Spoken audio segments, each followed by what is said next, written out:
Good evening, ladies and gentlemen. Guess what? It's Sunday. We're playing music and talking nonsense. Mazanga von Badman over there and DJ Joker here. DJ Joker over there. There you go. Do get on board. We're over on Discord. Follow the links. Follow the White Rabbit. Do all those sorts of things you're supposed to do. And visit copymeradio.net. Just make it easy. I've actually written it at the bottom for you in a kind of yellow and red logo looking thing. So as long as Maz hasn't got one of his overlays over the top of it, so he's hiding it, just go there. Go there, yeah, right down there. There.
Yes, ready or not, we're playing hide and seek in the studio, and whilst playing the Fugees, it's a kind of drum and bass version of Ready or Not, and then you can't hide, but actually we can.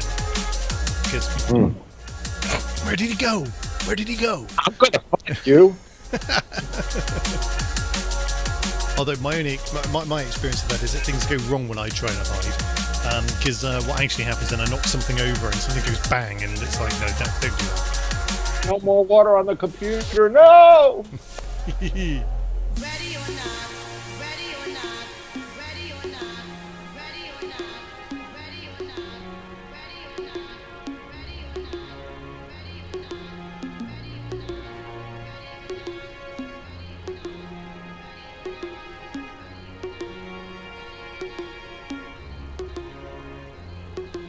Here I come, here I come, here I come, here I come, here I come, here I come.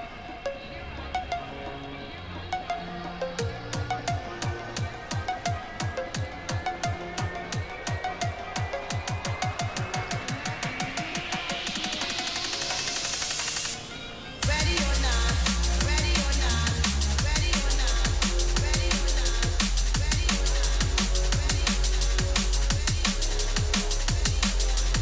Here I come, here I come, here I come, here I come.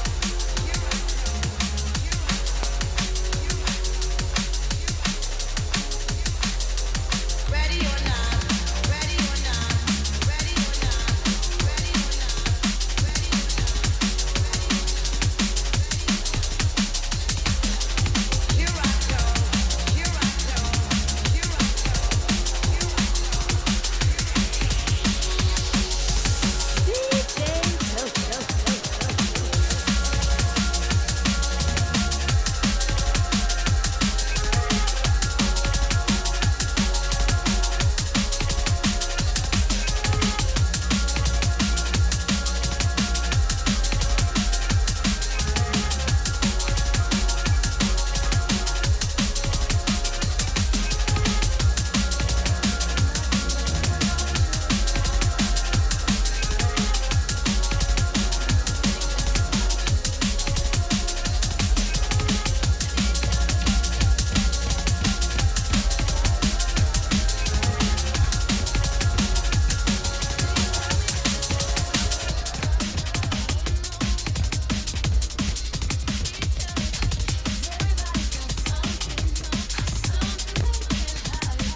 Are you ready for music?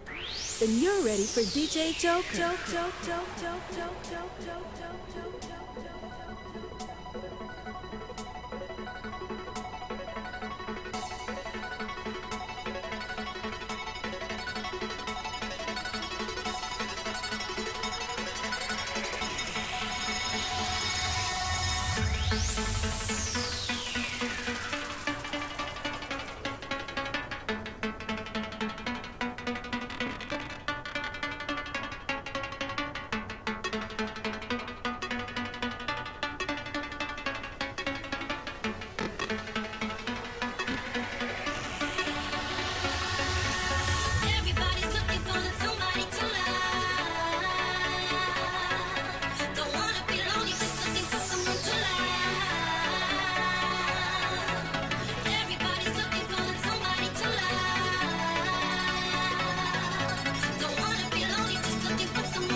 So talk amongst yourselves for a few minutes whilst I. Oh goody! I do love it when this happens. Ugh. Pull the plug. It's kind of, well, it could be this, it could be that, it could be something else. Does anybody really know? Well, actually, it's kind of fun. No, now the whole picture's going ape shit. But the top of the picture, well, the top of the picture is good. Just the bottom is all fucked up.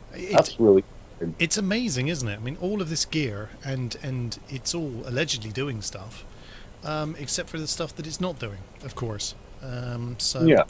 Let's try. I've got to do the awkward lean in. Oh, that's a great noise. I love that noise. There we go. Audio back up though. No, it wasn't really. That was just some horrible noise. That's not real music. It's kind of... No, not that I can hear you. I'm like watching the audio mixer on the broadcast. Come on. Get in.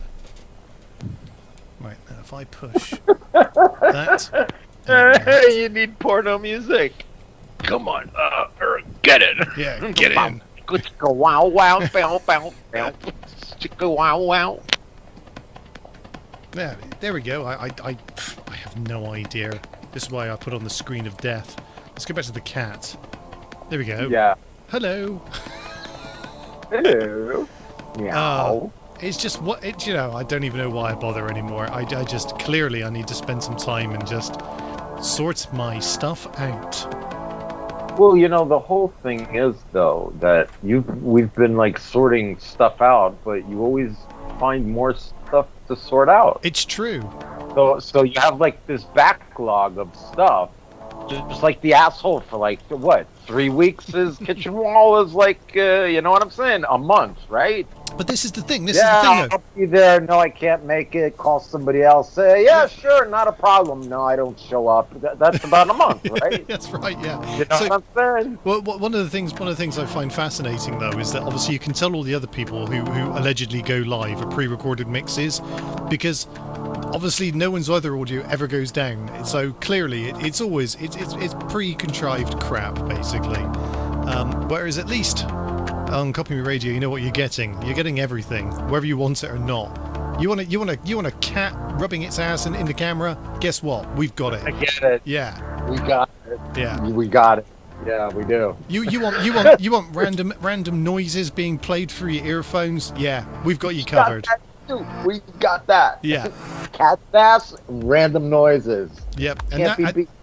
I was going to say, and that's just us usually chewing the fat and talking, you know. So Really, just for shits and giggles, we'll call that. There are other random stuff as well. So yeah, it's all interesting stuff though. He says.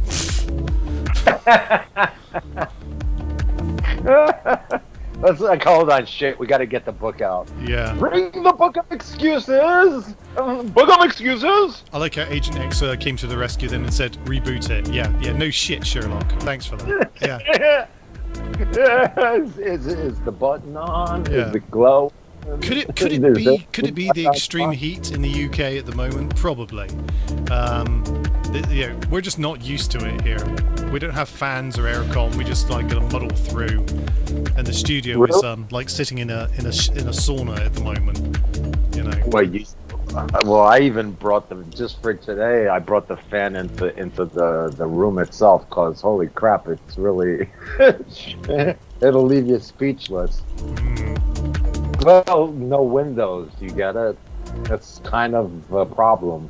Yes. Windows on the wrong side of the house. I have this huge gaping hole in the wall, but it does nothing for the air, Very true, very true. So anyway, that was your shout out, Agent X, in case you were wondering.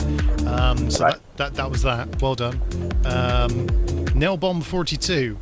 What a beautiful name that is. Springs kind of peace and love to the air. James.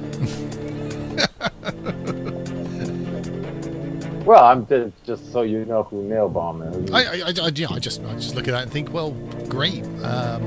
Why is anyone still doing that? I don't know. I'm sure somebody is. Somebody must be, I guess. More of it. I mean, what's he, like the third richest man on the planet? I'm pretty sure he could get someone to do that if he wanted to. Yeah. If he wanted to. It's literally for him a phone call away. Agent X is Donald Trump announces he will run in 2024 as a proud black lesbian. Okay, it could happen. Could happen. He'd be the biggest, proudest black lesbian ever. That's very reminiscent of some of your artwork, if I remember. All of my friends say I'm the biggest lesbian they know.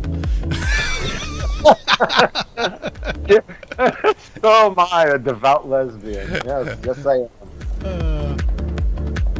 How long have you been preaching the gospel of the lesbian? All my life, my son. All my life. Alright, let's take it in a completely different direction. Let's see. About peace, love, and understanding. I don't even know what this is. This is literally called You Gave Me Love. And it's the 12-inch version. I'm going to get into the mix.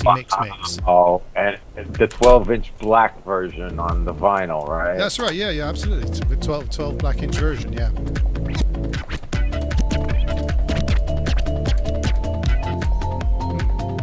I heard it was a massive hit at the party.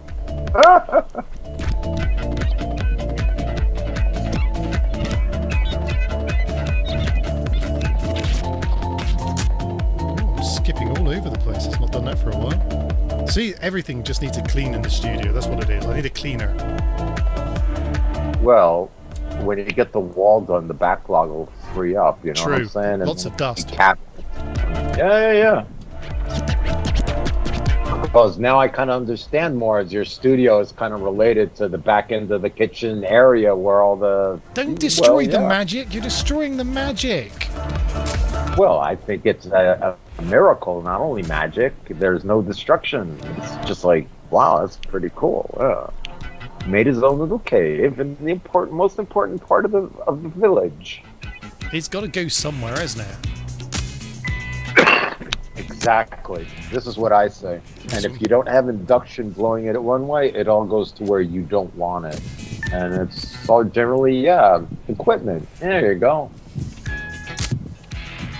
That's why I always try and close the laptops and stuff, because it gets hot, it gets yellow, and everything gets like a layer of everything on it. Oh, of course, good news. Tomorrow in the UK, it's Freedom Day. Yes! Which means we can continue doing the things we were doing anyway. What's Freedom Day? Please, tell me of this freedom that you speak of. It's the opposite of Tyranny Day. Don't you have this where you are? No, not really. They try and make you believe that you're free, but you're not. because they send you in circles and they do stuff to violate your rights. And So here's the thing. I think just over a year ago, even a little bit longer, obviously we were told we had to wear masks, we weren't allowed to hug, we got to stay 2 meters away from each other, thou shalt not go out unless it's essential, and all that kind of stuff. And then they said, good news, everyone. By June the 20th, we're gonna relax all of these rules. And then they didn't. And they said we're gonna make it do it on Monday, July the 19th, because that's a good 4 weeks from where we were. So now we're a good 4 weeks from where we were, and I've just realised I've got Contact playing in the background. So soon I'll be able to make eye-to-eye contact and walk across to people across the crowded disco room and boogie on down as nightclubs open, as we're allowed to not wear face masks and go about our daily business. But here's the kicker. Some people have gone, but I kind of like wearing masks because people don't know how ugly I am. So if I wear a mask, people just won't know. They'll just have to look at my eyes, and I've got really attractive eyes. So I can sit. Look at this. Look at this. Hi. How are you? Oh my goodness! Do you see what I mean? The triple chin disappears. Exactly. You know? Yeah. Exactly. So the fantastic thing with this is, of course, that we're able now to, if we want to, continue wearing masks. Aren't we lucky? We can make that choice and decision for ourselves as sensible human beings. However, a couple of other high-powered politician-type guys have decided that, actually, although we said you don't have to wear this anymore, if your local politician wants you to wear it on a bus, on a train, walking down the street, in your local supermarket, or indeed when you're seeing people... Wherever you had to wear it when we told you didn't have to wear it anymore. Exactly. So now,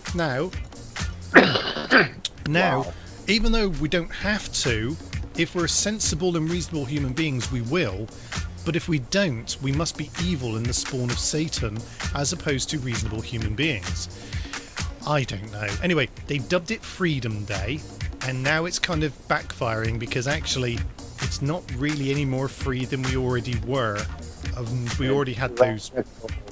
Yeah, in a tyrannical sense. Here they took out the mandate mask law, and within I think 2 weeks it was, they're like, no, if you're walking down the street, okay, but if you're going into public places and where there are people, you got to put that sucker back on. Yeah, so, and it's like, but you had a personalised letter like, "Dear Maz, if you're going out in public, we insist you wear a mask, not a surgical mask, but preferably a paper bag with a couple of eyes cut out." There used to be a television show called The Gong Show, and there used to be the comedian that used to come out, the unknown comedian, and he'd come out with the bag on his head with the two eyes, and he'd tell like the worst jokes possible and get stuff thrown at him. It was a shtick, but very funny. Yes.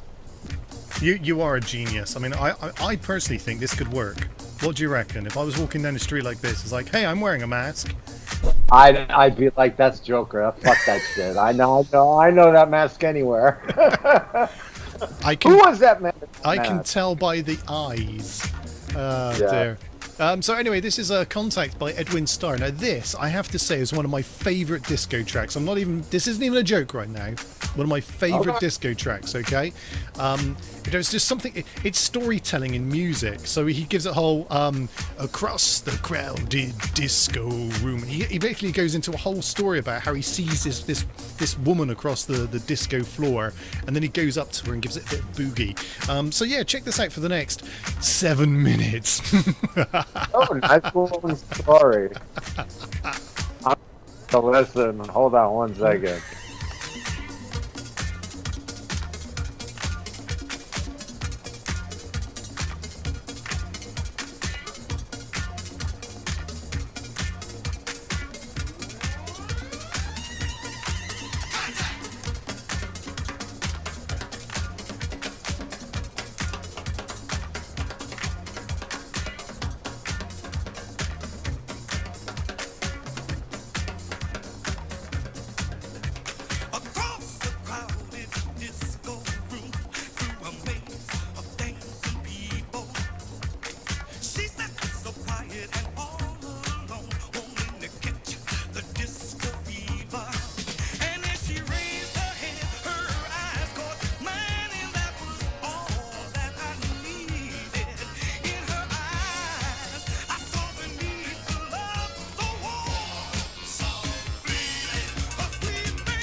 So this is by Heatwave, which is very apt because it's hot. It's called Groove Line. But yes, but That's it. oh, Groove Line, but No, the Groove Line. Groove Line, not but. There was no but oh, there. the. I got my mind in the gutter and the gutter in my mind. I'm sorry, sir. Look, I'm helping with COVID. See, I would know that was you. Just the sarcasm in the eye holes is like, you did Joker. Who else but the wondrous and amusing DJ Joker would think of the juxtaposition of the triangle and the square to view life from? And actually, what would that shape be called? You went to school, you should know. It's a trapezium. Sure. Good enough for me. Get in. Yeah, absolutely. Get in. There's a hosi hammadikadambakidigi. That's probably a thing.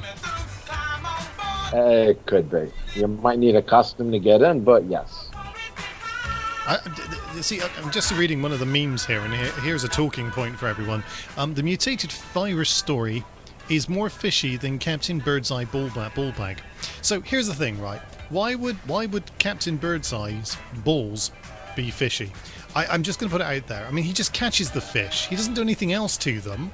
That would be a massive health concern and food concern, wouldn't it? You might not know what the captain's been cooking. This is what I'm saying. If he catches them, maybe he's doing something else. If his balls smell like them, you know what I mean? But that's what I'm saying. I like to think he's a wholesome guy. Oh no! They never are. These are like the secret lives of, and the true revelations of these people, like Mr. Clean. Hey, he's not so clean. He's an ex-con that likes it in the back door. You know what I'm saying? Well, you heard it here first on Copy Me Radio. Absolutely. Do you know what? One of the things I do find quite interesting about the whole freedom of information thing, and the old internet, and generally things like that, is that The internet, but yeah. Well, obviously you've been around for a billion years, and you'll remember when the internet was relatively new. To be fair, even I can remember when the internet was relatively new, and everyone used to tell you, look, the internet's a great deal of fun, but never ever tell anyone who you are, don't use your real name, and make sure you're always anonymous, because that's how they'll get you. So you go, right, okay, fine, lesson learned, no problem at all. Of interneting, yeah. Yeah, so The first three rules. you'd go on what was the old messenger thing called? It wasn't even MSN Messenger, it was the other one before that. AIM. They used to have ICQ. ICQ, that's the one. ICQ, that was so cool. With all the emojis I have a 5-digit number. Or I just hope you know that, a 5-digit number. The 5-digit number. Yep, that's how people knew you. And we went, okay, right, we understand the internet, we're very cautious people, we won't do anything like that, we'll download LimeWire and give our computer AIDS, and that actually happened. LimeWire, I don't know, I was on the other route to other programs, even before the Pirate Bay. There was like Direct Connect, the program, peer-to-peer based programs, like MIRC, and stuff like that. I would never go with that LimeWire, because that's like if somebody said to you, right, we need you to put a username in, you wouldn't go Michael.Smith at 23 Acacia Terrace, because that would be ridiculous. You'd go, yes, I'm Demon Master 72, and then people would they'd have no idea who you were, and that's the whole of being anonymous. And and if Johnny Lawman wanted to really know who you were, he'd contact your ISP and ask for your IP address, and then he'd know where you lived. So that was fine, because you knew how the internet worked. And then somebody said, right, Facebook, we've decided that in order for people to be able to find you easily, we now want you to put your real name in, your date of birth, and your favorite color, and your dog's first pet's dog's name or whatever. That's at that point Mazanga had to figure out a last name. Yes. You get what I'm saying? Absolutely. So yeah. So Mazanga found a last name. The point I'm making here is that all of these problems now with, oh no, that's my intellectual property, and somebody lifted it from this social media platform. Guess what? If you'd have played the game properly in the first place, you wouldn't be there now. You would. Yeah. Yeah. I totally agree with you. And there is no lifting, because it's in God's playground. It's legitimate. You know what I mean? Yeah. So, and Nailbomb42 also agrees, says his ICQ number was 5 digits as well. I can't remember what mine was, to be honest with you. Interesting story though. I've been known as Joker on almost every platform in my entire life. Even my handle when I was on the old CB was Joker. So it's always been that. That's just me. I understand you, because Mazanga goes way back to the beginning. And maybe even more anonymous than that on certain other platforms that were peer-to-peer based. It's true. If you look at Brontosaurus in the National History Museum, directly next to that it says as known by Mazanga. It goes right back to the very dark ages of our time. Yeah. I mean, well, again, it's the original rules of the internet. It's like, never use your real name, be as anonymous as possible. Yeah. And get to know the person before anything else. Like, get to know who you're dealing with. So when you see these things, and obviously, which I know is just meant in jest, but you talk about, free speech and everything, guess what? It's your fault. Yeah. It's your fault. Again, I could tell you about free speech and why, like, your own .net is important, because that gives you the free speech.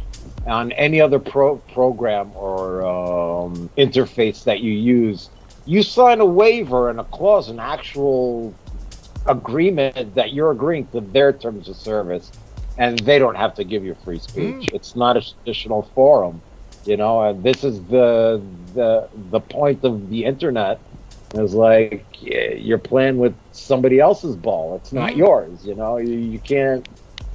Yeah, that's why we make jokes about Zuckerberg and how they're busting the channel and no monetization and all the copyright violations that aren't copyright. But again, it's like, okay, right, it's not mine.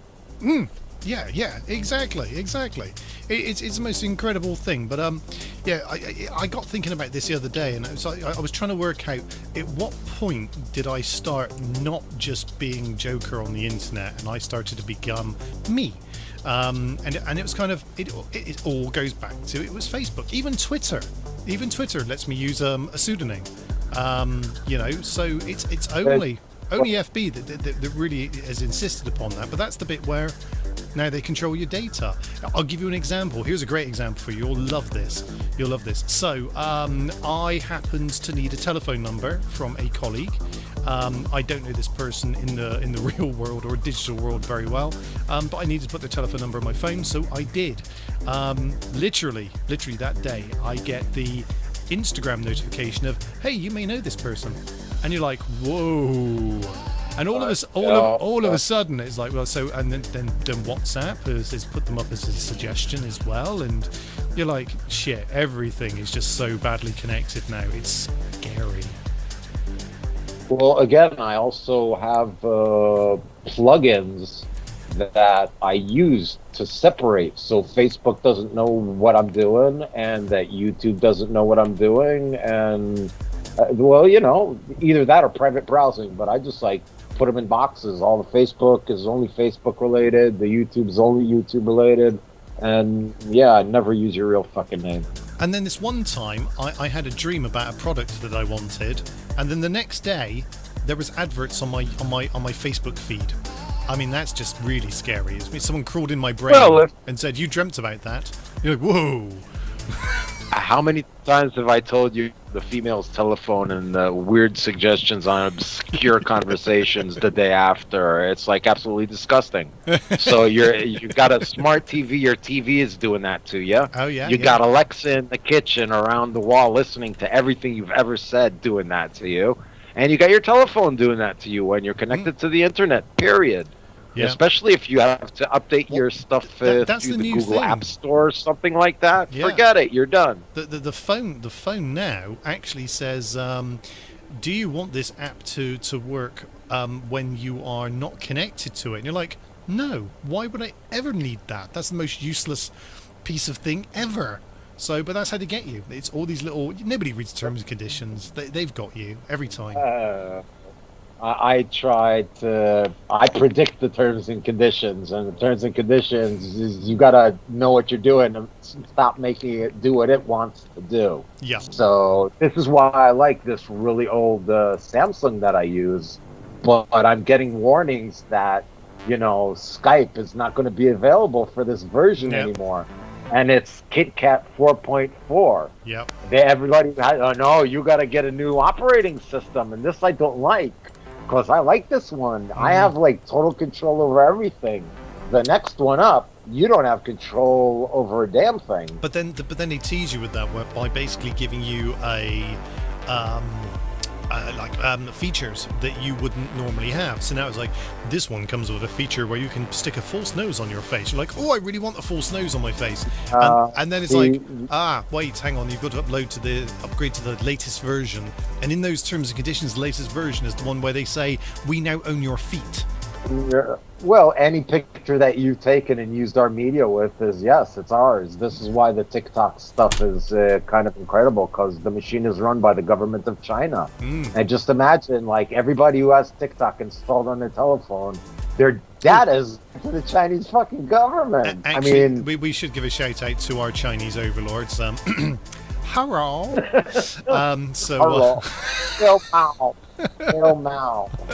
The cat is our Chinese overlord. I watched an interesting. Shout out to Janie Hudat. That's for sure. Yeah, absolutely. We got I owe her a car wash and a speedo, and she will get it.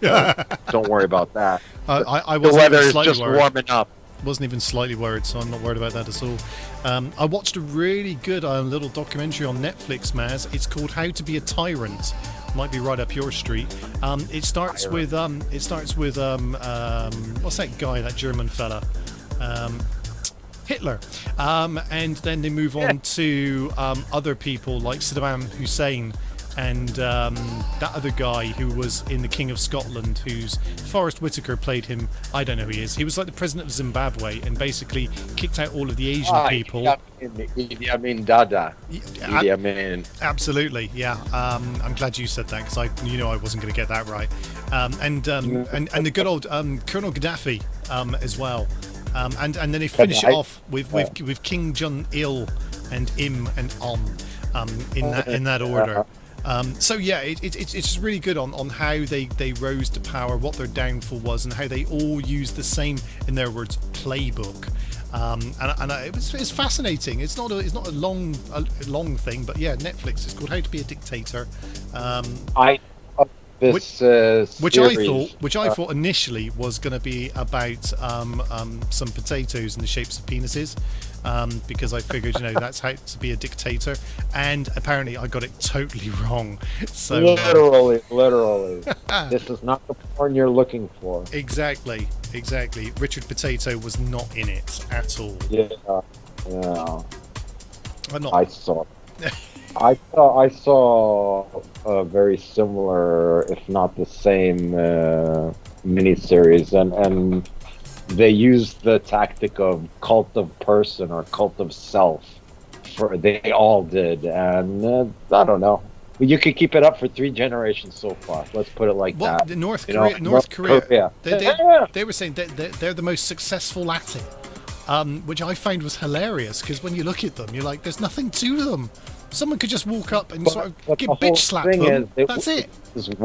It has worked for 3 physical generations, unlike the Chinese society when they went through the Maoism and all that stuff, and then the Great Reform, and how it is today. It's like, again, but if you think you're free, you're really not. Even in the old UK, your rights are being whittled away. And listen, in the time span of a year, my rights have been violated 4 times, and I can't even find a lawyer.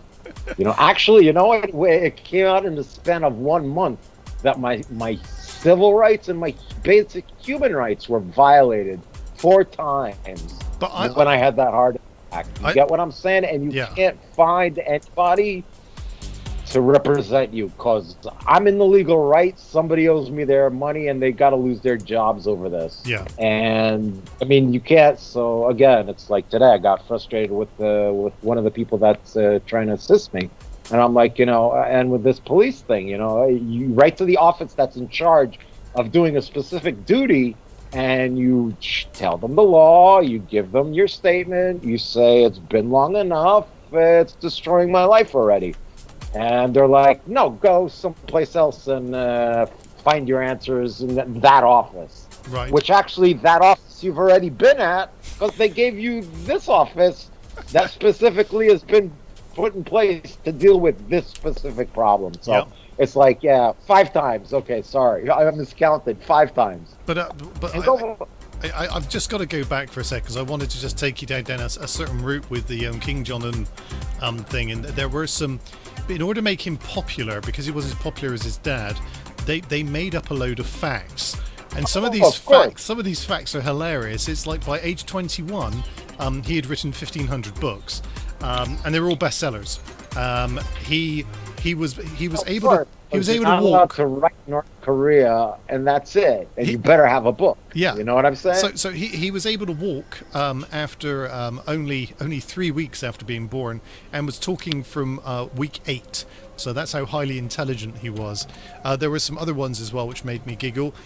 He played golf once because he wanted to have a go at golf. So he had a golf course built, and then he managed to get a hole-in-one on every single course, and then never had to play again, because he was absolutely the best super golfer ever. So there was no point proving it to anyone ever again.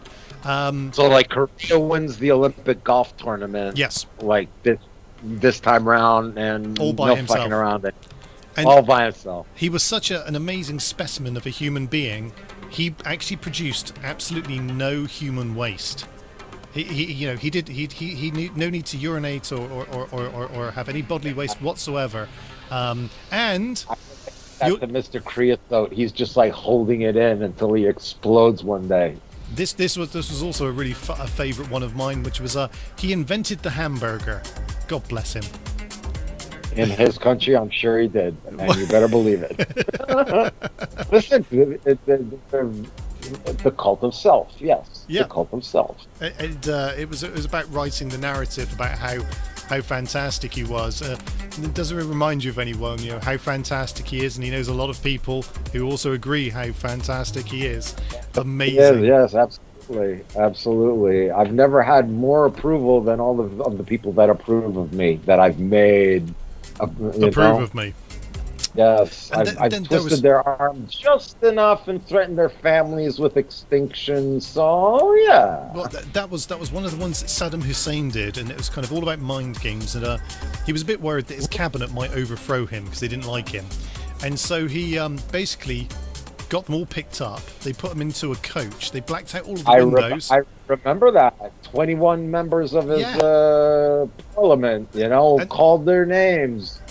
1, 2, 3, and they were never heard from again. No, Yep. no. Yep. This is slightly different. Actually, what happened on this occasion was they took them to this place. It felt like an interrogation room, basically. That nobody was interrogated or anything. They were left there for like God knows how many hours. Then he comes into the room, and he says, "Right, you can all come through here now." And there's this lavish supper that's prepared for them. And they all were allowed to go home to their families. And they think that from the mind game point of view, the reason he did that was to go, I can do this whenever I want, and I don't have to send you yeah. home. And it's just kind of like, Look whoa. how nice I am. Yeah. Look how nice I am. Yeah. So anyway, that's my if you want to watch something which is a bit different, and it's narrated by Peter Dinklage, who's the little dwarf-looking man from that well-known TV program Game of Thrones. So well worth a watch. That. I've never understood the absolute amazement of the Game of Thrones audience. No, I've never watched it, and apparently, based on everything that I like watching, apparently I would like it, but I just can't. It's all these things. It's when something's hyped up, I almost avoid it on purpose if it's too hyped. Yeah. Well, I mean, not that I watch a lot of, but I'm more of the try to watch an episode and I'm like, get the fuck out of here. It's like the new Kung Fu. I saw the first episode. I'm like, shit, it's a chick. Fuck this. It's like I can't do that. Like, why? I may be a lesbian, but I don't want to watch my sisters on the fucking. You know what I'm saying? No. I was so disappointed, dude. I'm like, all right, Kung Fu, okay, let's go. I wonder who's in it. Like the imagination is racing. They got to beat Carradine. They got the old master. It got to be somebody. They got a chick in it. Like 5 minutes. I'm like, fuck this. I can't do that to myself. No. It's funny. I was talking to someone about this the other day about the and just to be clear on this, I have no problems with watching films with ladies in. No problem whatsoever. But what I do have a problem is when they bloody make something for the sake of making it. Like for instance, okay, here's one for you, Ocean's 8. Okay, now. Oceans like 9, 10, and 11, whatever it was, with George Clooney, and even the original with the Rat Pack, it's up there as being a great crime thriller, and then they said, you know what we're going to do? We're going to make an 8, so we can do 9 and 10, because it was 11, 12, 13, wasn't it, for the films? Something like that, Ocean's 11, yeah. So what they did, they've gone back to 8. Because film studios thinking if we go back as far as 8, we can make a 9 and a 10, and then it'll all lead in seamlessly. And what would seamlessly? I love the way you put that word in there. Yeah. Exactly. That's the problem. Yeah, and it's kind of you're just trying to make money. The reason the other films were so good, like okay, here's a clue for you: George Clooney, Brad Pitt, Matt Damon.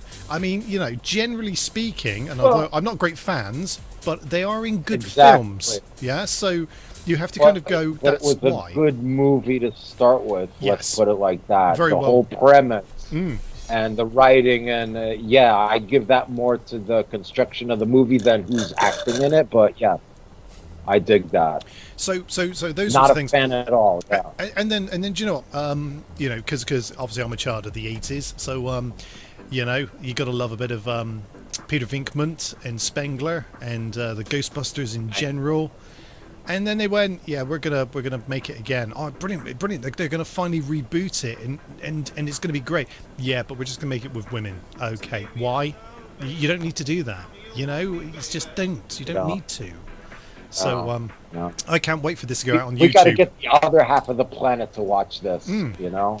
Well, Like, oh yeah, by the way, one of the producers he's getting a divorce and he needs money to pay the lawyer, you know. So we'll produce this. So here's some ideas for films then, where we can change the gender of people. So we can think about how the films be very different. Okay, so Predator with Arnie Schwarzenegger. Okay, let's now do that with a chick. Oh wait, she died in the first 3 minutes.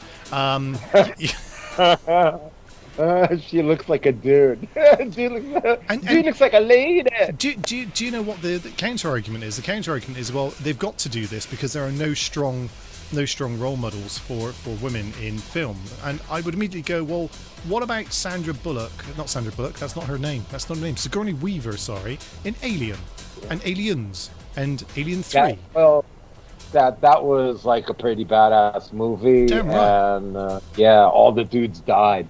Yeah, so it's precisely, you know, and she comes out on top, and it's a great moment for everyone. So, yeah, stop fucking with cinema. That's my that's where I was going with that anyway. I saw the original Alien. I remember in the theater when it came out. That was like in the big screen, and it was something to see that fucker popping out of the guts in the mess hall and running down the hallway. It was like, whoa. John Hurt, brilliant at that moment. Yeah, it was like well, not only that, it's like he created this. Like we were talking about the great Kubrick. He creates like this reality that like brings you up to these certain moments. You know, these 4 or 5 critical moments through the storytelling. But it all slowly builds up in the fear and the fear and the fear and the fear. And what was that? And what was that? And oh no. You know, they know how to work. It's the old. I mean, Ridley Scott. I mean, I think if I see a film and it's got Ridley Scott attached to it, I will just watch it for the sheer hell of it because you know it's going to be good. They don't generally do bad films. And if they did, they're so far under the carpet. There are quite a few of the older British actors that absolutely they don't do bad films. Well, they didn't do bad films. Yeah, like 007, you know? Oh, yeah, well, you can't go wrong with that. He didn't... Well, no, but he didn't do any bad films, you know? Roger Moore, he was horrible in every film that he did. Yep. But the original, no. They knew what they wanted, and they caught it. Do you understand what I'm saying? And then after the original, it's not... You can't do that. You can't do that. But it's like the Star Wars, the newer Star Wars. Like, I mean, with when the Disney studios took them over, it's like 90% cartoon characters. Like, what the hell's going on, man? I was like, we don't need more technology. We need a better movie. You know, that's a classic example of we can do this, but they never consider whether they should. Exactly. No, let's put an animatronic thingy in it for children. Yeah, they love this shit. They watch it all Saturday. Yes, they do. They sit in front of their television sets and they watch these animated characters that don't exist. Let's make a movie. Somebody got a divorce. Yep. Got to be done. But then, hey, but did they or did they not actually get round to redeeming themselves with Mandalorian? I think they did a good job there. Mandalorian also comes from like a fantasy novel, a heavy metal magazine, and it was drawn as like art, and then it was kind of adopted from there. So, yeah, Mandalorian was pretty cool. I even did a mashup of the Mandalorian theme. I want to like switch it up, put some more of the. I have like 4 different styles of the theme song, and I put a little bit of the good, the bad, and the ugly in there. Okay, cool. I did also catch a good documentary on one of my favorite directors, Quentin Tarantino, and just watching his career and where that came from. And you know, he was working at a video store at one point. It's just like, whilst he was trying to get his screenplays, bought basically. So yeah, it's always good to sort of see those sorts of stories from people who are like basically us. Like I've always said with you and the Quentin Tarantino comment is like I'd like to see him step out of his genre of like blatant violence into something that he's like not. You don't have the recipe. Come on, let's see you do something interesting like a Kubrick. I mean, he wants to be like, but he gotta switch it up. I think Hey, Kubrick did a lot of different kind of genre kind of films, and they're all very, very different, but they all have his stamp of the message in the movie. Yeah, absolutely. There was a rumor at one point that Tarantino has actually said he would love to do a Star Trek film, and I would love to see Star Trek with Samuel L. Jackson calling all of the Klingons motherfuckers whilst he's killing them. Motherfucker, yeah, exactly. It's the USS bad motherfucker. Yeah. How do you know it's a bad? I got the letters on it, man.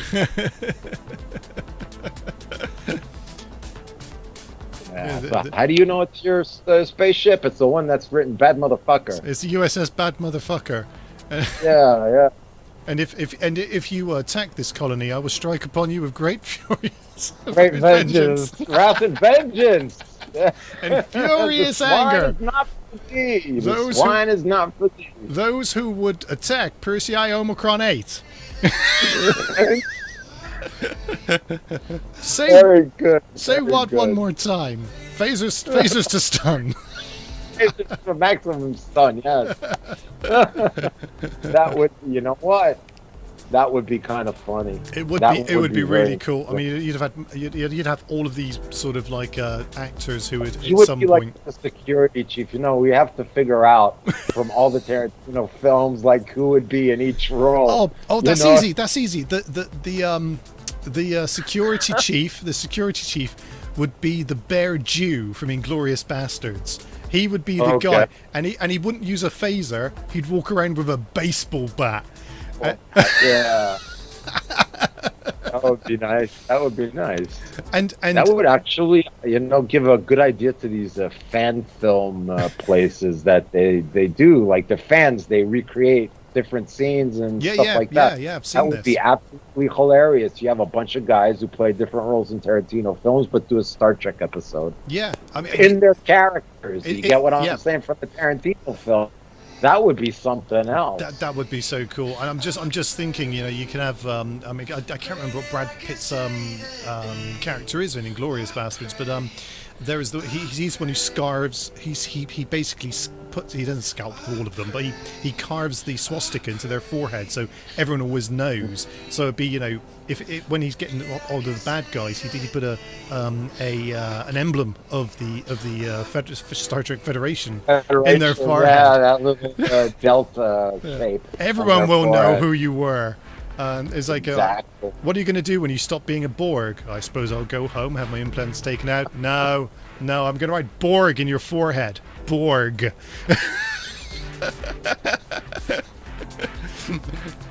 I'm halfway there. Now, I'm not. I mean, you could have the science officers. You could end a couple of routes for science officers, but I'm thinking probably Uma Thurman would have to be on the bridge, with her samurai sword. Yeah. Captain, someone's coming through here and then speaking in Japanese. That heroin chick from Pulp Fiction. She would have to be there as like the navigator or something like that. That would be kind of funny. I totally forgot about Pulp Fiction. So of course that means you could get Bruce Willis in there, and not only that, Marcy Wallace. Yeah, Marcy. Yeah. Hey, at least I remember her. I'm bad at names. Yeah, that's really cool. What would the Gimp be? The Gimp would be the doctor. coming you can tell my affection for the medical affliction. You'd have Spider in the room, and he's literally doing the whole on his head, isn't he? That's how he does that. Is that thing on his head? I could go for that. Yeah, Tarantino, do a Star Trek, but like be Just Past dip character. dip into Sorry. that talent pool that he's got access to and go, right, I'm going to Yeah. get this gun, I'm going to get that guy. Of course, Harvey Keitel would be in there as well. He'd have to be like an admiral or something. You have to have Harvey Keitel in the film, I think. Yeah. That would work really well. But yeah, lots of scope there. Anyway, that's quite an interesting That was combo. Good discussion. I like that. That's a good thing for a movie. Yeah. Watch 6 months and we didn't make a cent, but somebody else stole our idea. Absolutely, yeah. You wait. It will suddenly be, and it will happen, and then all of a sudden we can play this back and sue them for millions. Absolutely. There, we thought of it first. Absolutely. So there we go. So some interesting stuff going on in the world, as we've already said. It is 17 minutes past 8. You're listening to copyremeradio.net. Easy for me to say, I know. With real DJ Joker and Mazanga, and we are on things like Twitter and where else? Twitch. Twitch and YouTube and Facebook and My Sharona and a whole lot of places. Live, Live TV, Mob Crush, Africa. Yes. Live FP2.com, Trovo Live. Yeah, all the links are below. Or- Every link you would need. Or just go to copymeradio.net, click on a button for what you desire, and the window shall pop up. There you go. Exactly. That's how that works. In the meantime, let's play some more music, and we'll catch you on the other side of a couple of tracks.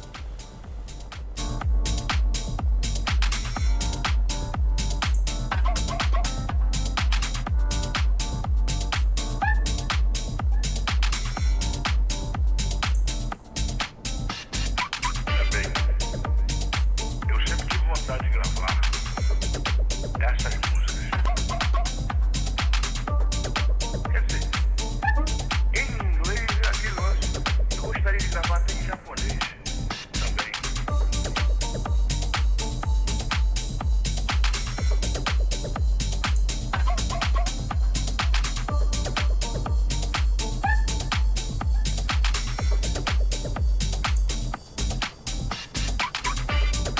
Mas de qualquer maneira, eu gosto de gravar essas músicas porque eu sempre cantei essas músicas. Eu, quando era garoto, tempo atrás, eu cantava essas músicas nos Estados Unidos. Eu morei nos Estados Unidos quando era mais jovem. Eu fui nos Estados Unidos com 16 anos e voltei com 21 anos.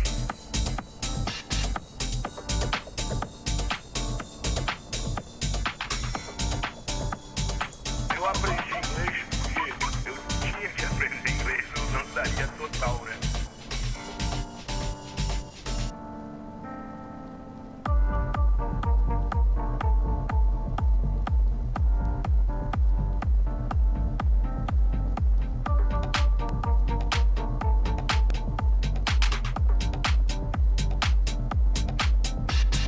Também, eu sempre tive vontade de gravar essas músicas. Quer dizer,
later on. Copy me radio. Transmissions. Gonzo. Gonzo transmissions. Gonzo. I'll be on the touchline, cheering on the anarchy. Gonzo transmissions, psychedelic airwaves, whole scheme, hair, brain, situation, pear shape, flee with the rats from the test tube wreckage. Washed up to shore like a bottled up message. I'm in the dog and duck bottoms up session, where slurring my speech has become an obsession. Iron out the creases, perfection is a parody. I'll be on the touchline, cheering on the anarchy. Gonzo transmissions.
Touchline, cheering on the anarchy.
So welcome back, and if you are contributing to our meme fest over in Discord this evening, thank you so much.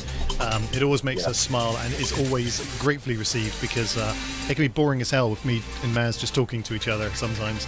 We're literally going, God, what's going to happen next? And then someone puts a funny meme up and we're like, This is what the room is for. The chits and the giggles come from there, yes. Very amusing.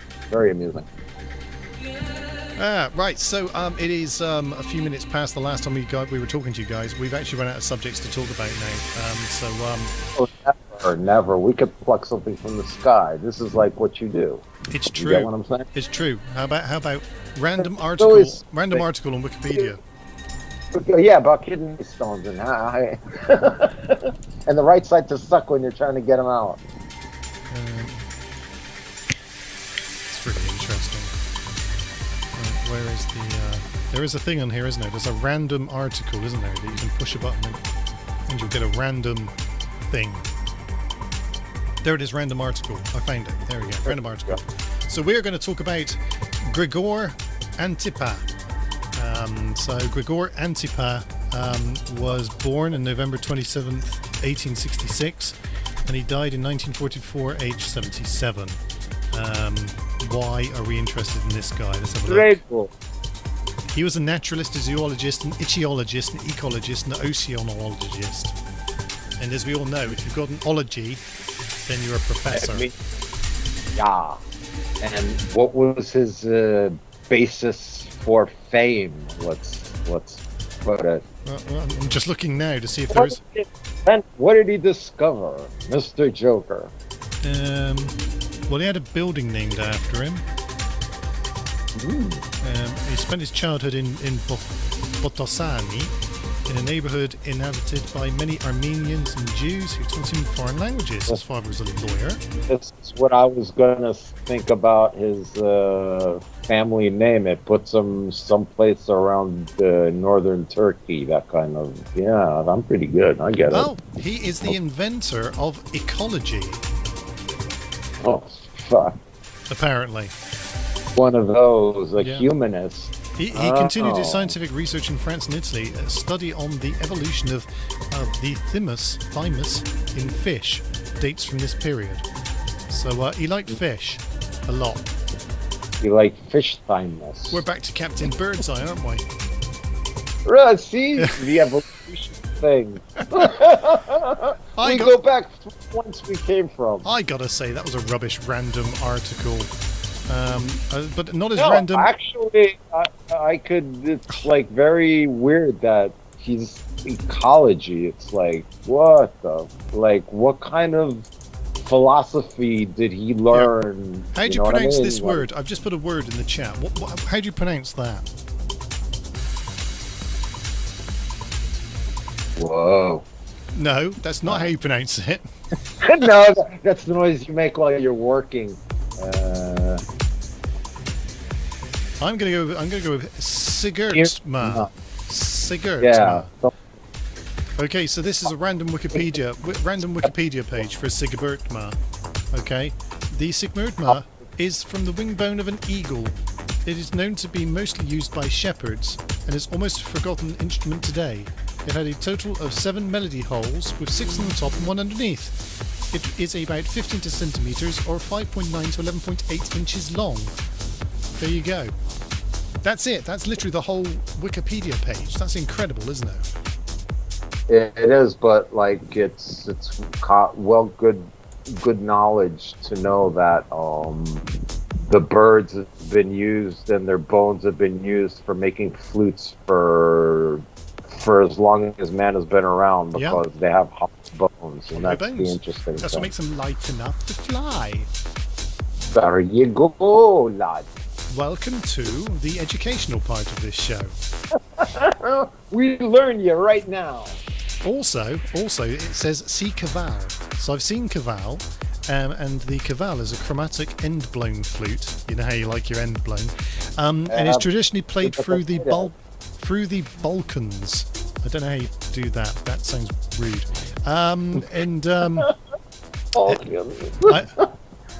Come and check out my end-blown flute, but you can only play it through the Balkans. The Balkans, yeah. That's the wrong end, bro. The Caval is primarily associated with mountain shepherds. I bet it is. Unlike the Especially transverse the way flute, it's blown. the Caval is fully open at both ends. Way! And is played by blowing on the sharpened edge of one end. The Caval has There you 8 go. holes. It's got 7 in the front and 1 in the back. In the back, yeah. So that's where the flute, I would think, would come from today, because Yeah. it has the. I've got a problem with this. The, So look, Yeah. here's my hand. Here's my hand. There's 4 fingers and a thumb, and it says it's got Oh. 7. I just. Anyway, it's usually the more. hole on the end. You needed another finger. So, some of the And then the Balkans would come into play. They'd close the last hole. some of the holes are unfingered, though. Apparently, that's where we're making a mistake. Unfingered intonation holes near the bottom of the Caval. As As a devout lesbian, I say all holes must be fingered. I'm sorry. As a wooden rim-blown flute, Caval is similar to the koala of the Arab world and the ney of the Middle East. Let's have a look at the koala then. This is how we used to surf the net, kids. You just literally just go, right, well, what's that? Oh, click there. What's that? Roll down, exactly. Not only that, I would be looking for MP3s Yeah, or at something the like same that time, if my yeah. computer could work. And then, yeah, we'd like, oh, yeah, cool, man. So that's what they sound like. So the koala's only got 6 finger holes. So it's probably easier to play than the 7-fingered hole of the Yeah. Caval, if I had to guess. But there are some interesting players who play this. Ahmed El Arnab is considered one of the most prestigious koala players in Egypt and worldwide.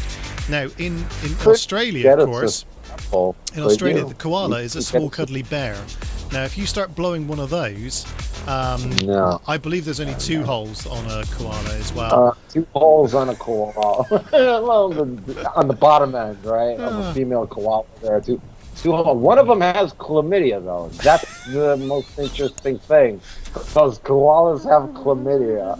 This is, yeah, they're kind of dangerous to blow into a koala. Yeah, so don't make the mistake of a koala Yeah. and a koala. Those are 2 very different things.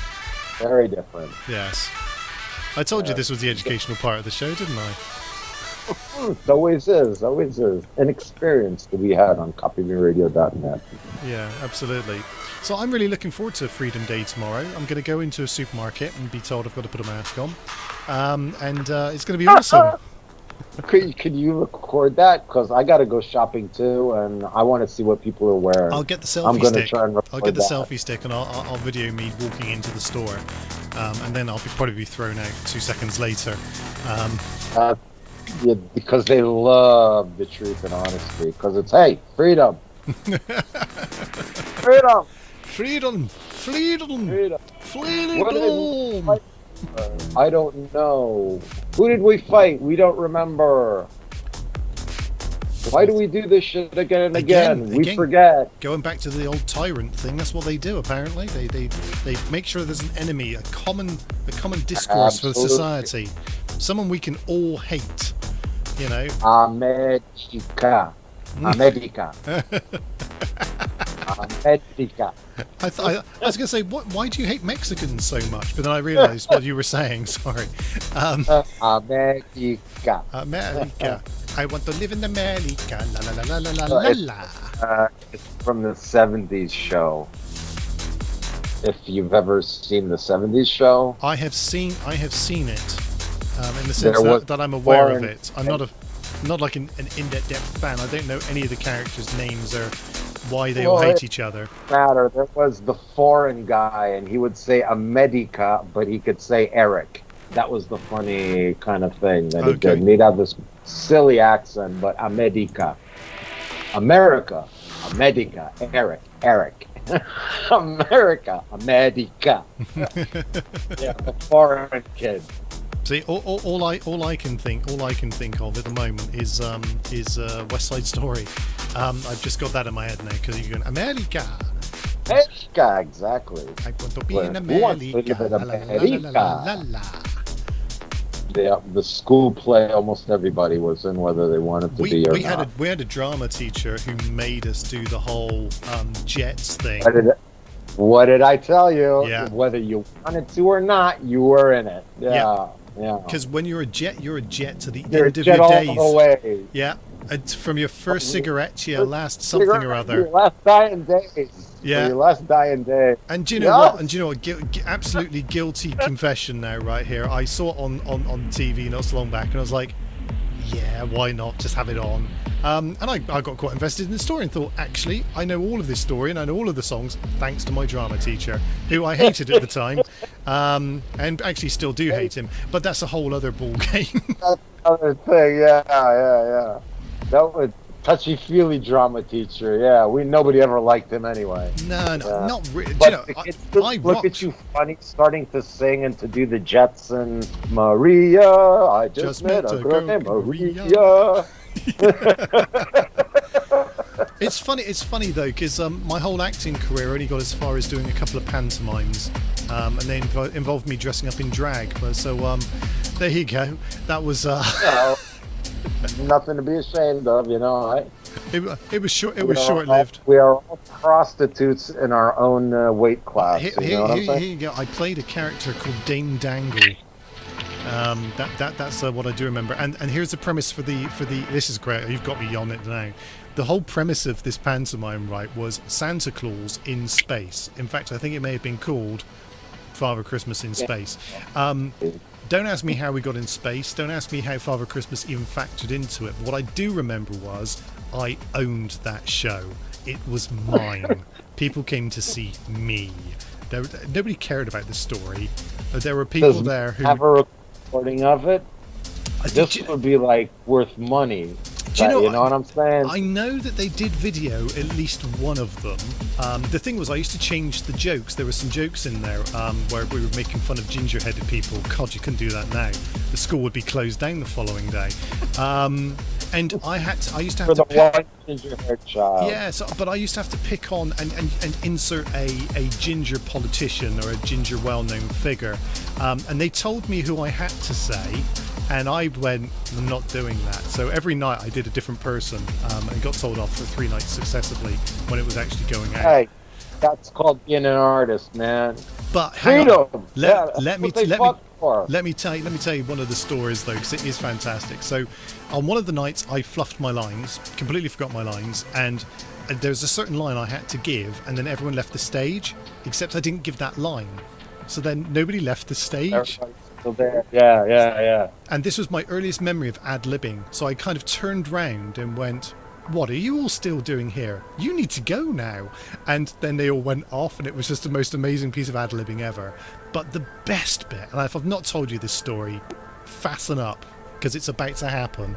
In fact, it's going to need something a little bit more going on. Don't put that fucking Benny Hill shit on. Don't make a joke out of this. Epic music. Here we go. We'll do this. Right, so this is a true story. This is a true story. True story. So I'm on stage, and one of the things we had to do was we got some of the younger kids up onto the stage, and they used to have to basically have a picture of an animal, and we did Old MacDonald Had a Farm, E-I-A-R, and on that farm they had and then the kid would hold up the picture, and then we'd do the whole thing. Anyway, we go all the way through, and for some reason, we basically skipped over this little girl. I mean, she was like 3 or 4 years old, and she's holding a picture of a duck. And then somebody else just sort of jumped in to carry on with the line, and I just shut them down. I just literally went, "Whoa, hang on a minute, we've not done this little girl's duck." And at this point, music teacher, I always remember this music teacher looked over, and she had that look on her face like, I hate you. Shit, I gotta play this one more time. I hate you so much. Because, and this was the thing, right? So they were good at playing like the 4 bars that they had to do, but I wanted them to pick up in the middle of it, and you could see the amount of panic that was going on the teacher's face, and of course my school chums who were also playing the music. So it got to that point, and so basically she had to start again in the middle of the music, so I could get this girl to basically hold up her picture of a duck, so we could say that the duck goes quack quack quack.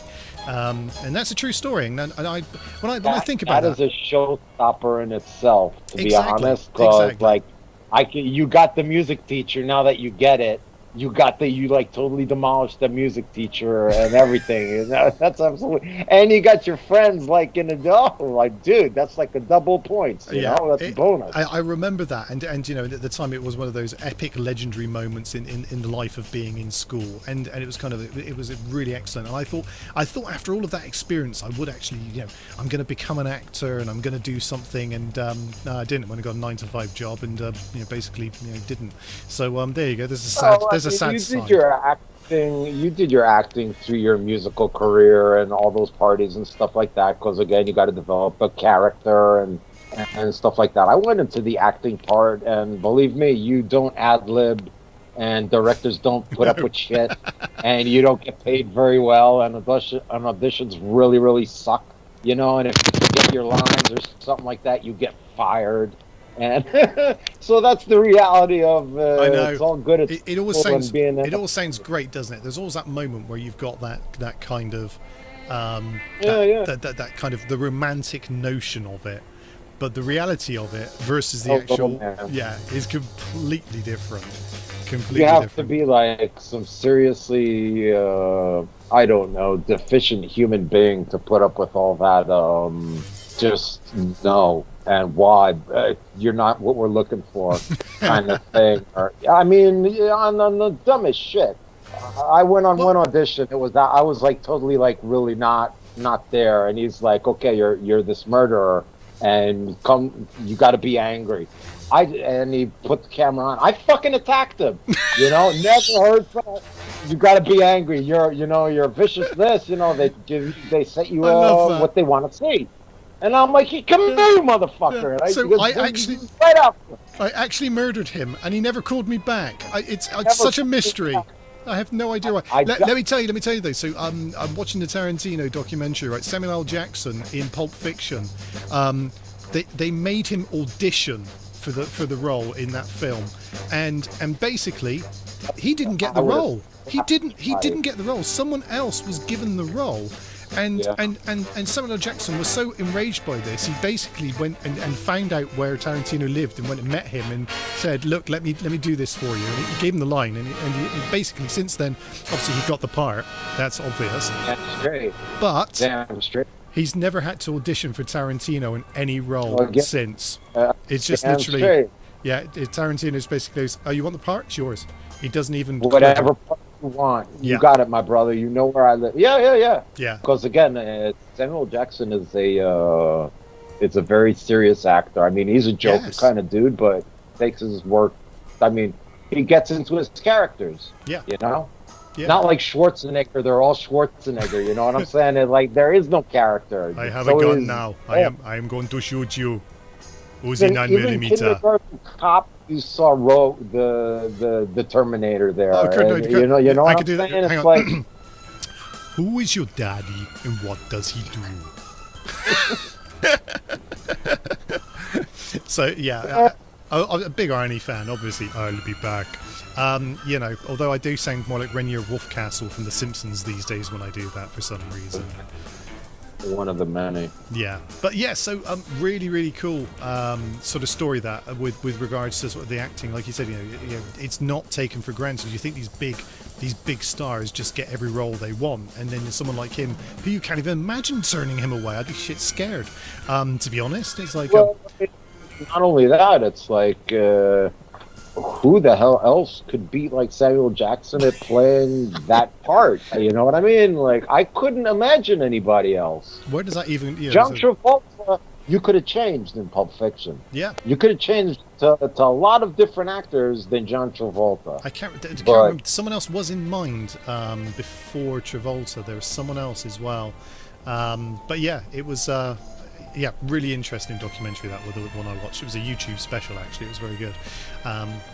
So yeah, Good. Yeah, there you go. More interesting trivia about the world of watching things and embarrassing moments from my childhood. Yay! I don't think that was that embarrassing actually. That's pretty freaking good. I did mention the part I was in drag. Yeah. Yeah, like, hey man, it's, all things are forgotten in the theater. It's like it is what it is. And you got to play the part. This is what Richard I'm E. saying. Grant. You've got to play the part. Great quote from Richard E. Grant this week on Twitter, actually, and he, if you've not been following it at all, there's another Marvel type program that's come out on Disney called Loki, which is kind of a spin-off from one of the characters out of that. So I've heard that's Thor's brother. it is indeed. So yeah, so pretty good. But there's basically multiple realities, and one of the Lokis is played by Richard E. Grant, and Richard E. Grant is basically in the comic book, the faithful comic book costume. So he's got the green tights on and stuff. And the tweet from Richard E. Grant said that his dad said to him when he was about 20 years old, he said, really, you're going to keep going on stage and acting and wearing tights and messing around? When are you going to get a real job? And he said, it's something like, at 63 years old, he couldn't be happier, which I thought was a great quote from him. Real job, yeah. Richard E. Grant's done all right, hasn't he? I mean, for a classically trained actor, and Well, I would say that a classically trained actor of the theater would always do well in any movie or any place, because stage production is where you put your 10,000 hours. Yes. To be honest. Yeah, that's a good point. Good point. And you need to be versatile too. So I'm assuming that your work as a theater actor would give you more chances to play different roles to develop your craft. And again, I also had an interesting childhood with records, and I used to sing opera, and I mean, yeah, pretty funny when I look at pictures standing by the stage door of the Metropolitan Opera and shit like that, in costume. Yeah, very interesting. Yeah, no, and it's such a magical place. It's really interesting when people talk about that. It used to be because when you go on stage, it's like it's like nobody's there because you can't see anything outside. I mean, and it's like generally a full house, and everybody's watching. These imaginary figments like do whatever on this gigantic stage, and then they bring in animals and elephants and camels, and it's I always like the scene change halfway through, and it'd be like, whoa, that was a kitchen a minute ago, and now it's like the outside of a park. This used to be one of the coolest things, is when they had to change the scenery and to see how the big machine worked. And these curtains go up, and these boxes go out, and everybody's it's this orchestrated dance of total chaos that everybody knows what they're doing and clicks together, and poof, you have a brand new reality when the curtains open. Yeah, I enjoyed that. Yeah, there is something. But again, on an adult level, to make money at it, I'm not into competition sports whatsoever. See, money has never been like the motivator. Let's put it like that. Hanging off of tall buildings, that's something else. You know what I'm saying? Maybe the way to go is join the local Amdram and do some of their type shows. I don't know. But yeah, there you go. Let's not do Singing that. Telegram in my future, yes. Right. Okay. So 9 minutes to go. So I'm going to play something which isn't a background track as is playing right now, but it's quite nice. It's kind of. I enjoyed that story. Thank you very much, because you have told me of other productions that you did in school and stuff like that. So yeah, that's pretty cool. It's always great fun, isn't it? So we've got just under 10 minutes left. I'm going to play another track, and then we'll probably come back, and then we'll sign off, and we'll see you guys soon. Hopefully next week. Cerebro, alma y espíritu, entonces ¿cómo puedes sentirte pobre y desdichado?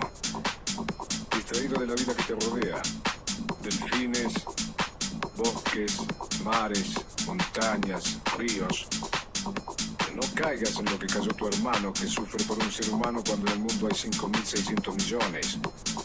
Además, no es tan malo vivir solo. Yo la paso bien decidiendo a cada instante lo que quiero hacer. Y gracias a la soledad me conozco algo fundamental para vivir. No caigas en lo que cayó tu padre, que se siente viejo porque tiene 70 años, olvidando que Moisés dirigía el Éxodo a los 80 y Rubinstein interpretaba como Nadia Chopin a los 90, es por solo citar dos casos conocidos. No estás deprimido, estás distraído.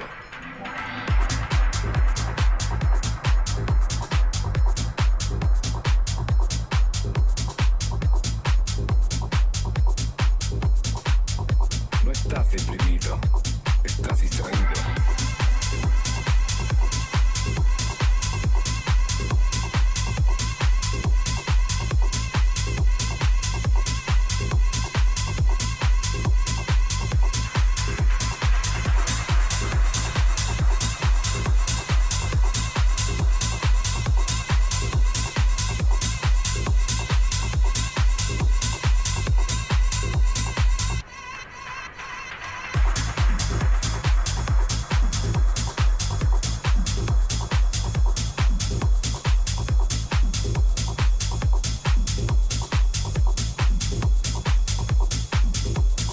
Por eso crees que perdiste algo, lo que es imposible porque todo te fue dado.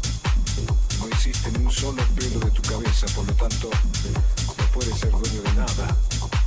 Además, la vida no te quita cosas, te libera de cosas, te aliviana para que vueles más alto, para que alcances la plenitud. De la cuna a la tumba es una escuela. Por eso lo que llamas problemas son lecciones. Y la vida es dinámica. Por eso está en constante movimiento. Por eso solo debes estar atento al presente. Por eso mi madre decía, yo me encargo del presente. El futuro es asunto de Dios. Por eso Jesús decía, el mañana no interesa. Él traerá nueva experiencia. A cada día le basta con su propio afán. No perdiste a nadie. El que murió simplemente se nos adelantó porque para allá vamos todos.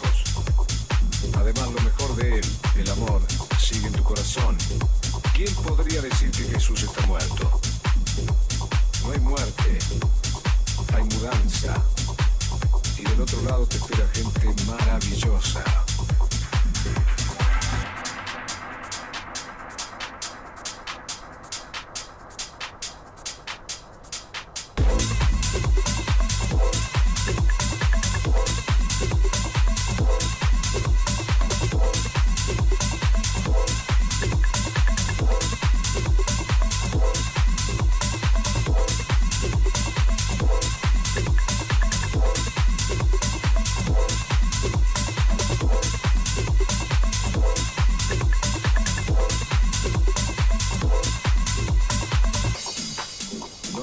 La felicidad, y es tan fácil. Solo debes escuchar a tu corazón antes que intervenga tu cabeza, que está condicionada por la memoria, que complica todo con cosas viejas, con órdenes del pasado, con prejuicios que enferman, que encadenan, la cabeza que divide, es decir, empobrece, la cabeza que no acepta que la vida es como es, no como debería ser. Haz solo lo que amas y serás feliz. Y el que hace lo que ama está benditamente condenado al éxito, que llegará cuando deba llegar porque lo que debe ser será, y llegará naturalmente.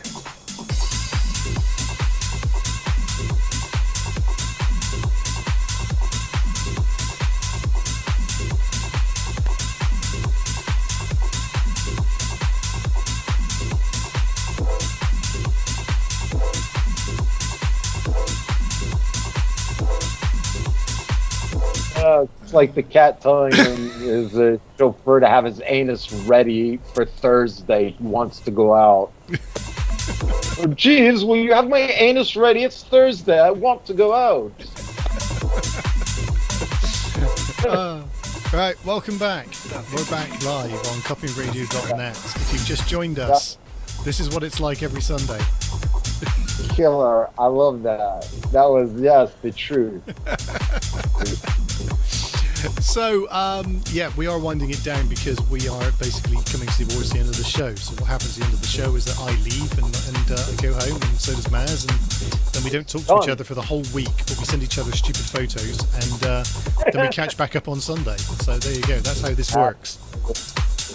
That's the way this relationship works. Yes, it is. That's literally the planning for this show. Anyone who wonders how we arrive at what we arrive at, the planning for this show literally is absolutely nothing. And then about midweek, we'll send each other a couple of pictures of something, and then nothing else. But in the end, it has nothing else to do with the show. Nothing to do though, with the show and- whatsoever. And we talked about the Italian jokes in the beginning Italian before joke, anybody yeah. was even listening. Yeah. You get what I'm saying? Absolutely. So yeah, No one will even we understand like that to roll reference. it down the hill. Yeah. We like to roll it down the hill and let it happen naturally, and it always does. Yeah, It always exactly. does. About an hour before the show, Maz messaged me and go, "Are you ready?" And I'm like, "No." And then about 10 minutes before, I turn on the computer and away we go. Which kind of showed this week though, because obviously the audio problems. So I must perhaps put it on a couple of minutes earlier next week, just for fun. But thanks for getting on board, everyone, and thanks for showing us the love as always. Do catch us next week on copyradio.net from 7 p.m. until 9 p.m., which is when we do the thing that we do. That's UK time, by the way, which is sometimes referred to as GMT or even GMT. BST, because I think we are British summertime at the moment, so I think that's where we actually Or are. UTH or something like that. Yes. Also. Yeah. Whatever time frame works for you, but there you go. So yeah, that's us. We'll see you next week. Later.